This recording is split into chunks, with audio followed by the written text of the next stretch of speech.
Greetings, humans. I'm Andy. And I'm George. And this is Couscous. Welcome back to the Windmill full of corpses. And Niklas walks a path. Yes, this is the path he walks. The song is called The Path I Walk, but we can't say that. We have to say the path he walks because he's the one walking the path, not us. It is the closing track from Death Above Life. And I'm curious what else he can still do on this album because they did all the things, all of them. There is no thing left undone. All the doable things have been done. You're going to have to elaborate on that because I'm pretty sure there are a lot of things I didn't hear on this album. Like, kids music or soprano vocals or Disney vibes. Those don't count as things to you? All the orbit appropriate things have been done. That is more specific. Yes. Are you ready to walk the path he walks? No. Okay. What can you still do? Is it gonna be guessing at me? It's probably gonna be a ballad or something. I don't know. I found it hard to let you stay. I learned disguising constant pain. I learned to lie to make you stay. Open the box of heartache. And eyes behold, I learned that life ain't worth much keeping. I burn inside in a world so cold. The path I walk is blinding me now.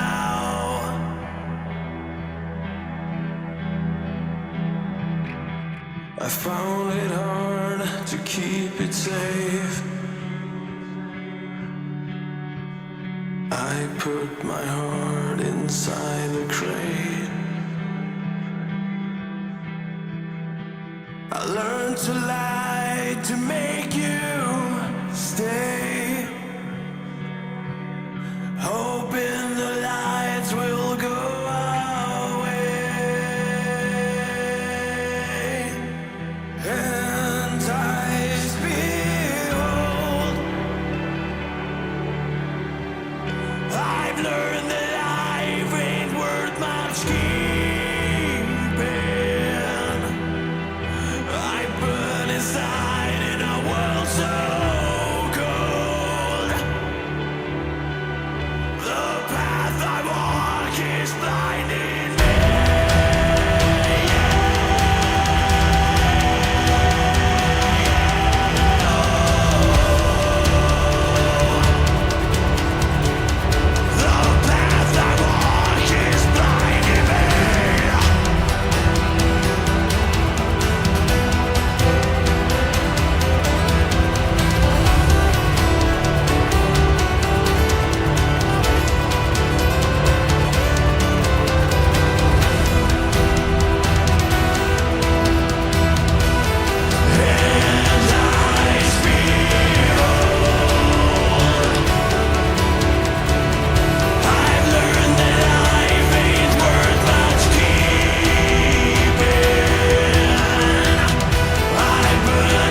I did not see that coming. I kind of intuited that it would be a lighter song. I didn't expect that it would be that.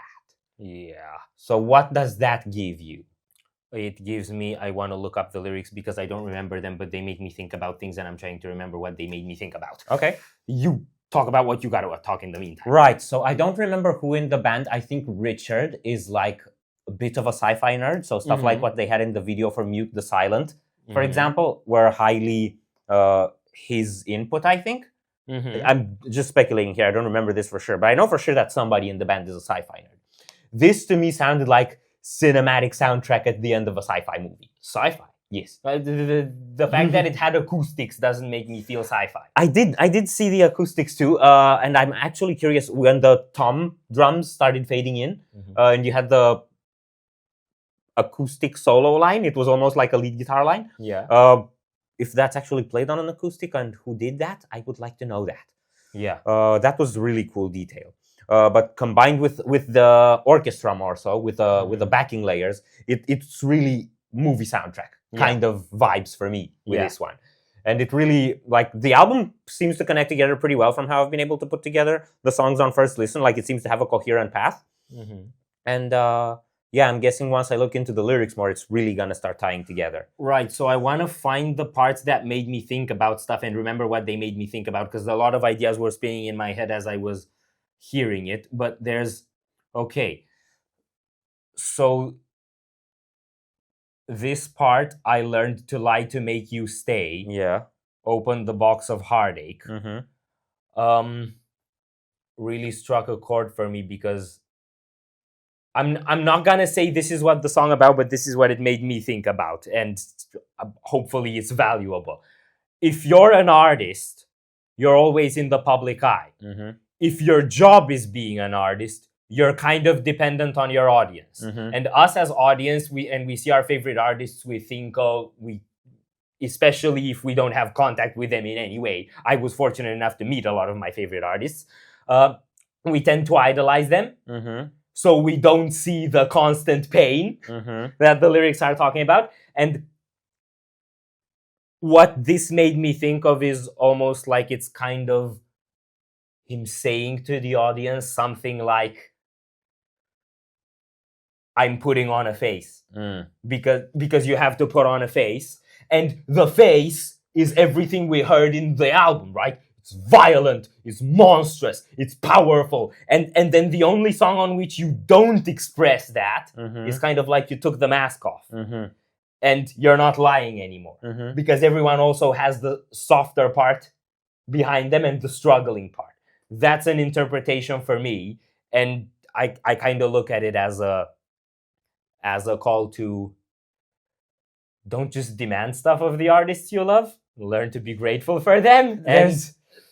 I see where you're coming from. There's a part at the end of a Rivers of Nile song. I think it's at the end of The Void from Which No Sound Escapes. Yeah, I know that one. That ends with like overlapping voices of one more song, and shut up, I can't take it anymore. Like somebody was like hearing this every night on tour and is getting sick of it. And I don't know to what degree artists sometimes feel like they have to keep betraying themselves in order to put up the show that they want to put.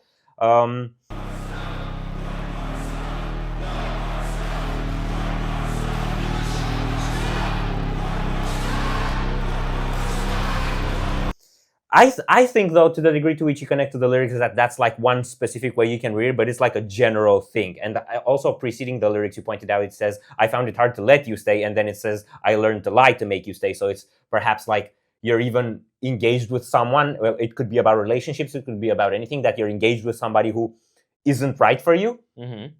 Yeah. And you kind of try to force that to work. Yeah. It's fear of abandonment 101, okay? Yeah. Well, I'm not saying that the song is about being an artist and perceiving your interaction with your audience this way, but it's what it made me feel as a member of an audience, hearing this like really different and really vulnerable sounding song.